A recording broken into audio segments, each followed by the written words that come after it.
ఓం నమ శివాయ. అందరికీ నమస్కారం అండి. 2025 ఫిబ్రవరి 26వ తేదీన అనగా బుధవారం మహాశివరాత్రి రాబోతుంది. ఈ పండుగ మహాపర్వదినాన మహాదేవుడు అయిన శివుడిని ఈరోజు భక్తి శ్రద్ధలతో కొలుస్తారు. కొంతమంది ఈ రోజును శివరాత్రి, శైవరాత్రి అని కూడా అంటారు. మరికొందరు శివుడు యొక్క మహారాత్రి అని కూడా అంటారు. ఈ శివరాత్రిని ప్రతి ఏటా మాఘమాసంలో జరుపుకుంటూ ఉంటారు. ఇది శివభక్తులకు అత్యంత పవిత్రమైన రోజు. ఆ పరమేశ్వరుడు లింగ రూపంలో ఉద్భవించింది అని, శివపార్వతుల కళ్యాణం జరిగింది అని పురాణాలు చెప్తూ ఉన్నాయి. ఒకసారి శివరాత్రి గురించి పరమేశ్వరుని పార్వతీదేవి అడిగిన సందర్భంలో శివరాత్రి ఉత్సవం తనకు ఎంతో ఇష్టమని, ఏమి చేయకుండా ఆ రోజున ఉపవాసం ఉన్నా సరే తాను ఎంతో సంతోషిస్తానని తెలిపాడు. ఆ రోజున నియమ నిష్టలతో ఉపవాసం ఉండి రాత్రి 4 జాములు అప్పుడు అభిషేకం చేయాలి. అలానే పంచ అమృతాలతో పాలు, తర్వాత పెరుగు, నెయ్యి, తేనెతో అభిషేకం చేస్తే శివుడికి ప్రీతి కలుగుతుంది. మరునాడు బ్రాహ్మణులకు భోజనం వడ్డించిన తర్వాత మీరు భోజనం చేయాలి. శివరాత్రి వ్రతం పూర్తి చేయాలి అని, దీన్ని మించిన వ్రతం మరొకటి లేదు అని స్వయంగా పరమేశ్వరుడే తెలిపాడు. అయితే ఈ మహాశివరాత్రి రోజున స్త్రీలు ఈ రంగు చీరను కట్టుకుంటే చాలు, భర్తకు నిండు నూరేళ్లు ఆయుష్ ఆరోగ్యం కలుగుతుంది అని, దీర్ఘ సుమంగ్లి యోగం సిద్ధిస్తుంది అని, పరమేశ్వరుడి అనుగ్రహం మీకు కలుగుతుందని, ఈశ్వరుడు యొక్క ఐశ్వర్యాన్ని ఇస్తాడు. మీరు పట్టిందల్లా బంగారం అన్నట్టుగా ఉంటుంది. కుబేరుడుగా మారిపోతారు. రాజయోగం పడుతుంది అని పండితులు కూడా చెప్తూ ఉన్నారు. మహాశివరాత్రి రోజున ఆడవారు ఏ రంగు చీర కట్టుకుంటే పార్వతీ పరమేశ్వరుల యొక్క అనుగ్రహం కలుగుతుంది అనే విషయాన్ని ఇప్పుడు ఈ వీడియోలో మనం వివరంగా తెలుసుకుందాం. అంతకన్నా ముందుగా తెలుసో తెలియకో చేసిన శివరాత్రి చేసి ఎలాంటి ఫలితం వస్తుందో తెలిపి ఒక పురాణ కథను కూడా విందాం. కాబట్టి భక్తి శ్రద్ధలతో ఆలకించండి. శివపార్వతుల యొక్క అనుగ్రహాన్ని పొందుదాం. పూర్వం శబరి నది తీరమునందు అరణ్యంలో కూలినడు అనే ఒక బోయవాడు తన భార్యా బిడ్డలతో నివసించేవాడు. అతను వేట తప్ప మరొక ఆలోచన లేనివాడు. వేటకు పోవటం, జంతువులను చంపి వాటిని కాల్చి తాను తిని తన భార్య బిడ్డలకు తినిపించడం తప్ప అతనికి మరి ఏది తెలియదు కూడా. అతడు జంతువులను వేటాడడంలో పేరు గలవాడు. క్రూర మృగాల సైతం ఆ బోయవాడిని చూసి భయపడిపోయాయి. అందుచేత అతడు అడవిలో నిరభ్యంగా తిరిగేవాడు. ప్రతి దినం వల్లే ఒకనాడు వేటకు వెళ్ళగా ఆనాడు జంతువులు ఏమి కూడా కనపడలేదు. సాయంత్రం కాలం అయింది. అయితే ఆ బోయవాడికి ఒంటి చేతులతో ఇంటికి వెళ్ళటకు మనసు ఒప్పుకోవడం లేదు. చీకటి పడిన తర్వాత మారేడు చెట్టు మీదకి వెక్కి జంతువుల కోసం ఎదురు చూస్తూ ఉంటాడు. తెల్లవారుతున్న కొద్దీ చలి ఎక్కువగా మంచు కురుస్తూ ఉంటుంది. బోయేవాడు చెట్టు కొమ్మలను దగ్గరకు లాగి వాటితో తన శరీరాన్ని కప్పుకోవడం సాగుతాడు. ఆ కొమ్మలకు ఉన్న ఆకులు రాలి చెట్టు కింద ఉన్న శివలింగం మీద పడినవి. ఆ రోజు మహాశివరాత్రి. బోయవాడు పగలంతా తిండి తినక రాత్రంతా జాగరణతో ఉంటాడు. తనకు తెలియకపోయినా సరే మారేడు దళాలు శివలింగంపై పడినవి. ఇంకేముంది శివరాత్రి మహిమ. బోయవాడికి సంప్రదించెను. మాఘమాసంలో కృష్ణపక్ష చతుర్దశి రాత్రి. తిండి లేక ఉపవాసం ఉండటం ఇవన్నీ ఆ బోయవాడికి మేలు చేసినవి. మరణముకు వెచ్చు తగ్గులు గాని, శిశువద్ద భేదములకు గాని లేవు. అంటే పూర్వజన్మలో చేసుకున్న ఆ పాప పుణ్యమును బట్టి మనుషులు తన జీవితమును గడపవలసిందే. మరికొన్ని సంవత్సరాలకు ఆ బోయవాడికి వృద్ధాపం కలిగి మరణం ఆసన్నమై ప్రాణాలు విడిచెను. వెంటనే యమభటులు వచ్చి తన ప్రాణాలు తీసుకుని పోతూ ఉండగా కైలాసం నుండి దేవదూతలు వచ్చారు. అప్పుడు యమభటుల చేతిలో నుంచి ఆ వేటగాడి జీవనాత్మను తీసుకొని శివుడు దగ్గరకు పోయారు.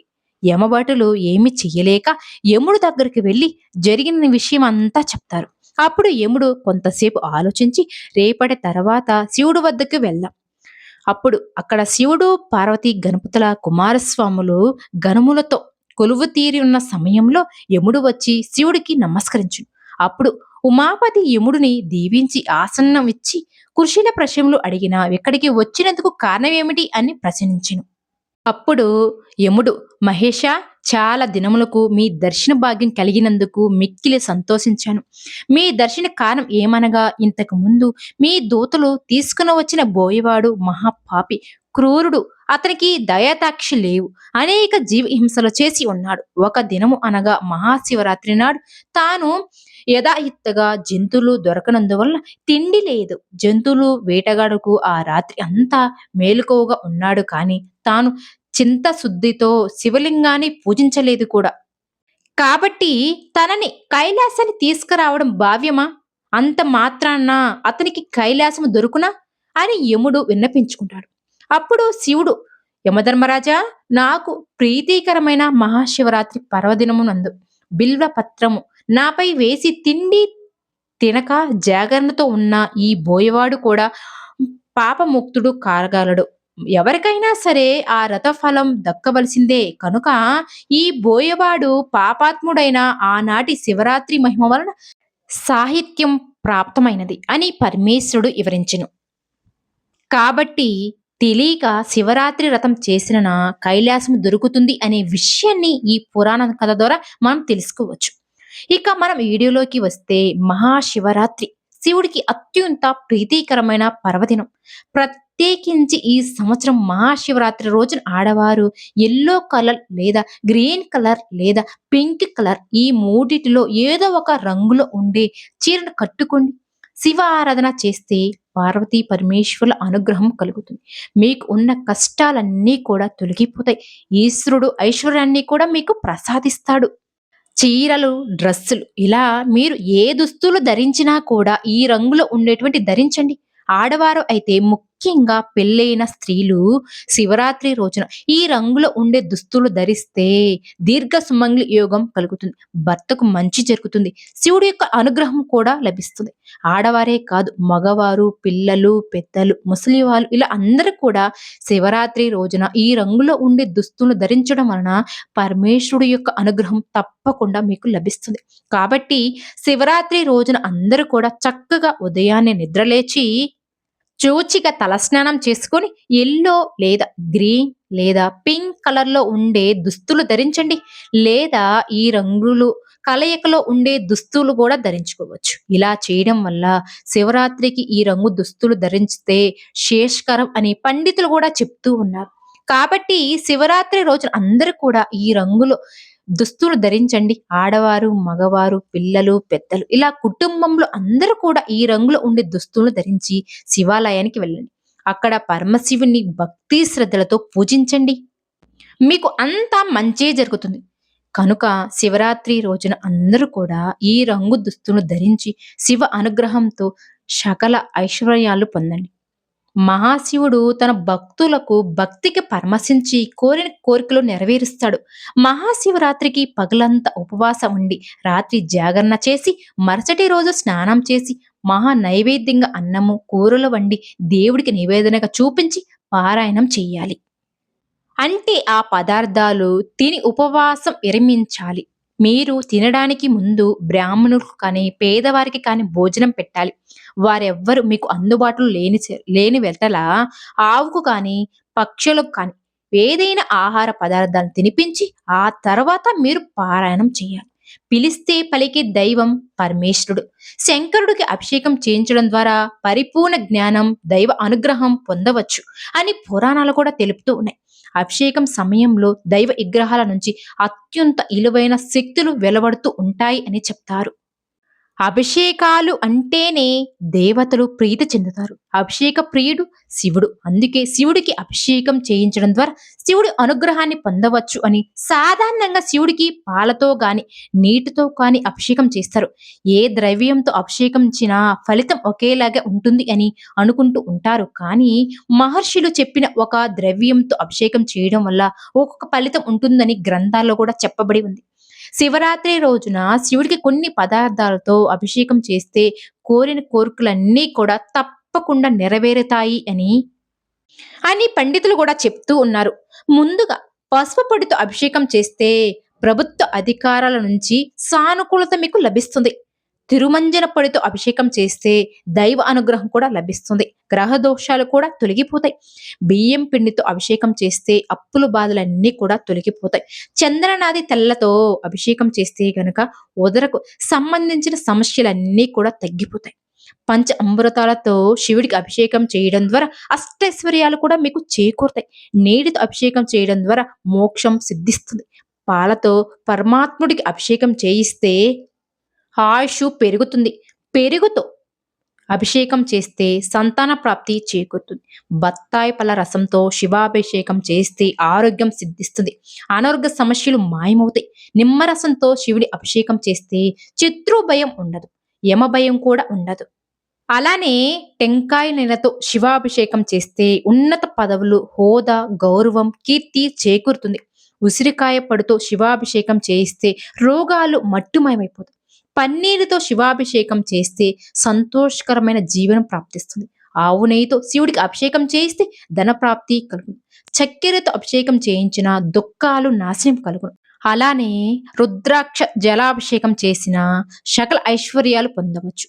పుష్పాదకము చేత అభిషేకం చేయించిన భూలాభం కలుగును.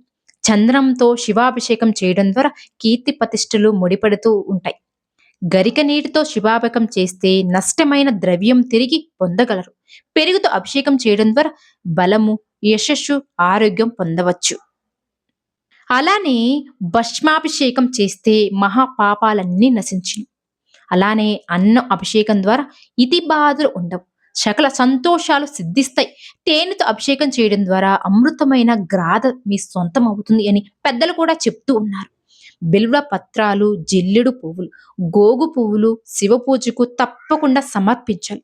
పత్రోషకాలానికి బిల్వ పత్రాలు శివాలయానికి చేరవేస్తే ఆ పరమేశ్వరుడి యొక్క అనుగ్రహం మీకు లభిస్తుంది అని పెద్దలు కూడా సూచిస్తూ ఉన్నారు. శివరాత్రికి ఎవరైనా సరే శివుడికి ఈ నైవేద్యం సమర్పిస్తే చాలు, మీ జాతకమే మారిపోతుంది, కుబేరులుగా మారిపోతారు అని పండితులు కూడా అంటూ ఉన్నారు. మరి ఆ నైవేద్యం ఏమిటో ఇప్పుడు మనం ఈ వీడియోలో తెలుసుకుందాం. శివుడికి ఎప్పుడు కూడా తమ గుణం కలిగిన పదార్థాలను నైవేద్యంగా పెట్టకూడదు. అలాగే ఉచితమైనటువంటి పదార్థాలు కూడా ఎప్పుడు కూడా పరమేశ్వరుడికి నివేదనగా చేయకూడదు. ఉత్తిష్ట అంటే ఆ పదార్థాలు ఇంతకు ముందు ఎవరైనా తిని విడిచిపెడితే దానిని ఉచితంగా అంటారు. ఉదాహరణకు స్వీట్ షాప్ లో స్వీట్స్ అమ్ముతూ ఉంటారు కదా, అంటే కోవా అమ్ముతారు అనుకోండి. ఆ కోవాని ఇంతకు ముందు ఎవరో తీసుకుని ఉంటారు కదా, అలా ఒకరు తీసుకున్న తర్వాత మిగిలిన కోవాని మనం తీసుకుని దానిని పరమేశ్వరుడికి నైవేద్యంగా పెట్టకూడదు. అలా చేస్తే మీరు ఉచితంగా నైవేద్యం పెట్టారని అర్థం. అలాగే ఇంట్లో నైవేద్యం వండి మొదట మీరు తినేసి ఆ తర్వాత మిగిలిన పదార్థాలను దేవుడికి నివేదంగా పెట్టుకోండి. మీరు ఉచితంగా ఇచ్చారని గుర్తు. మీరు వండిన పదార్థాలలో కొంత తినగా మిగిలిన నైవేద్యంగా పట్టుకొస్తే అప్పుడు అది ఉపచారం అవదు, అపచారం అవుతుంది. అసలు పూజ చేసినట్టే కాదు. అందుకే దేవాలయాలలో నైవేద్యం వండి బట్ట కప్పి తీసుకుని వచ్చి స్వామివారికి నివేదంగా పెట్టి భక్తులకు పంచి పెడతారు. ఇదే అస్సలైన నైవేద్యం పెట్టే పద్ధతి. శివుడికి ఎంతో పెట్టామనేది లెక్కలోనికి రాదు. ఎంతో భక్తితో పెట్టామన్నదే భక్తిలోకి వస్తుంది. పండ్లు, డ్రై ఫ్రూట్స్ కూడా శివుడికి నివేదంగా చేయవచ్చు. శివుని పూజించాలి అనుకునేవారు ఏ నైవేద్యమైనా పెట్టుకోవచ్చు. దానితో పాటు బెల్లం ముక్కను కూడా పెట్టాలి. ఎందుకంటే బెల్లానికి మాత్రమే నిల్వ దోషం రాదు. నిన్న వండినది నిల్వ దోషం. బెల్లం ముక్క కలిపి నైవేద్యం పెట్టాలి. అందుకే ఈశ్వరుడికి నివేదన చేసిన పదార్థాలు అన్నీ కూడా బెల్లంతో వండుతూ ఉంటారు. కాబట్టి శివుడికి బెల్లంతో చేసిన పరమాన్నం లాంటివి నివేదించాలి. నివేదన అంటే శివుణ్ణి ఆరగించమని చెప్పడం.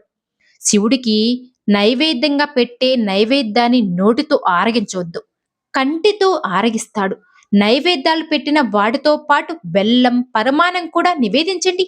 మహాశివరాత్రి వచ్చేస్తుంది. ఎంతో సమయం లేదు. కనీసం అప్పటి వరకైనా సరే ఈ నైవేద్యం పెడితే మీ జాతకం మారిపోతుంది.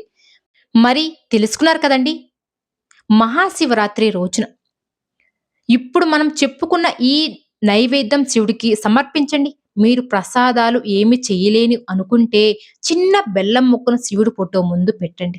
మనస్ఫూర్తిగా నమస్కారం చేసుకోండి. శివరాత్రి వరకు అయినా సరే ఇలా చేస్తే శివుడి యొక్క అనుగ్రహంతో పాటు మీ సర్వ అభిష్టాలు మీకు నెరవేరుతాయి.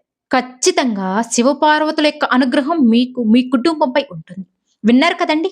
ఈ వీడియో గనుక నచ్చితే లైక్ చేసి మన ఛానెల్‌ని సబ్స్క్రైబ్ చేసుకోండి. ఓం నమః శివాయ.